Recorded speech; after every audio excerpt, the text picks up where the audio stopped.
Bismillahirrahmanirrahim. Assalamualaikum warahmatullahi wabarakatuh. Perkenalkan, nama saya Nurul Safitra dengan NIM 202401010203. Baik, jadi di sini saya akan menyampaikan langkah-langkah pembelajaran yang saya buat. Tapi sebelum masuk, saya akan menyampaikan dulu lokasi observasi saya itu berada di MTS Al-Muhajirin di Jalan Simbo, Kecamatan Baruga, Kota Kendari, Sulawesi Tenggara, tepatnya di kelas 8. Jadi menurut observasi saya kemarin, permasalahan di proses pembelajarannya itu, yang pertama, gurunya itu cara menjelaskannya terlalu cepat dan tidak mengkonfirmasi kepada siswanya apakah siswanya itu sudah paham atau belum, dan gurunya juga hanya menunjuk siswa-siswa yang aktif atau sudah terkenal bisa dalam kelas. Jadi di sini saya mengambil contoh pada rancangan pembelajaran itu pada materi kalimat. Sebagaimana yang saya lihat kemarin, mereka belajar tentang apa itu kalimah atau kata dalam bahasa Arab. Jadi langkah-langkah pembelajaran yang saya susun yaitu pertama, pendahuluan. Jadi guru menyampaikan, masuk ke dalam kelas, salam, senyum ramah kepada siswa, mengecek kehadiran siswa, lalu menyampaikan judul pembelajarannya.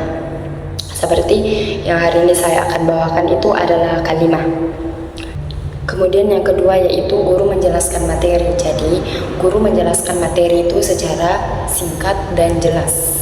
Contohnya pada materi kalimat. Jadi kalimat dalam bahasa Arab itu adalah kata, satu kata. Sedangkan perbedaannya kalau dalam bahasa Indonesia, itu kalimat itu adalah satu kalimat lengkap yang ada subjeknya, objeknya, sama predikatnya. Sedangkan kalau dalam bahasa Arab, kalimah itu hanya satu kata, satu suku kata. Kalimah, al-kalam adalah kata. Nah, sedangkan kalimah ini itu terbagi menjadi 3. Ada isim atau kata benda, fi'il, kata kerja, dan harf atau huruf.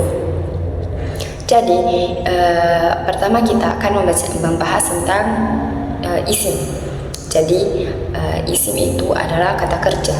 Sebagaimana pengertiannya, isim adalah segala sesuatu atau kata yang abstrak maupun konkret dan tidak terikat oleh waktu. Jadi dia itu adalah kata yang tidak terikat oleh waktu, yang konkret. Jadi konkret itu adalah kata yang sesuatu yang bisa dirasakan tapi tidak bisa dilihat dan tidak bisa dipegang. Contohnya tuh kayak angin, nama, dia itu bisa dirasa tapi kita itu tidak bisa sentuh. Itu yang namanya konkret dan dia tidak terikat. Itu yang namanya abstrak dan tidak terikat oleh waktu. Sedangkan yang konkret tadi, jadi konkret itu adalah sesuatu atau kata yang bisa sesuatu atau benda yang bisa disentuh, bisa dilihat dan bisa dirasakan. Contohnya itu kayak dinding, jilbab, dan mereka itu tidak terikat oleh waktu. Nah, jadi secara simpelnya isim adalah kata atau sesuatu yang dia itu konkret maupun abstrak dan tidak terikat oleh waktu. Contohnya itu kayak jilbab, pokoknya benda-benda, kata benda-benda, dan yang tidak bisa dirasakan, yang bisa dirasakan tapi tidak bisa dilihat dan tidak bisa disentuh, seperti nama, apalagi angin, sifat, dan mereka itu tidak terikat oleh waktu. Sedangkan kalau fi'il, jadi fi'il itu adalah kata kerja yang terikat oleh waktu. Jadi kata kerja ya namanya juga kata kerja. Jadi segala sesuatu yang dilakukan atau dikerjakan itu menggunakan gerakan dan terikat oleh waktu. Contoh fiil itu seperti makan. Jadi makan itu kan kata kerja, terus dia terikat oleh waktu. Akan makan, sedang makan, dan makanlah.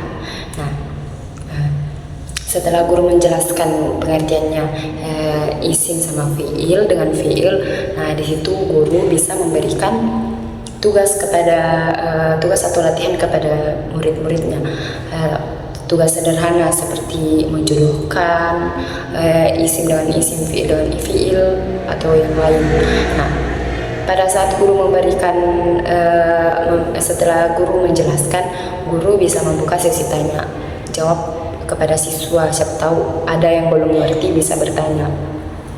Kemudian pada saat siswanya mengerjakan latihan, jadi gurunya itu berkeliling ke siswanya sambil melihat siapa yang sudah paham dan siapa yang belum paham, dan sesekali menunjuk siswa, tapi bukan siswa yang aktif, tapi siswa yang kayak kurang aktif atau memang dia itu terkenal kurang dalam kelas. Nah, setelah itu sebagai penutup, jadi guru itu menjelaskan tentang jawaban siswa.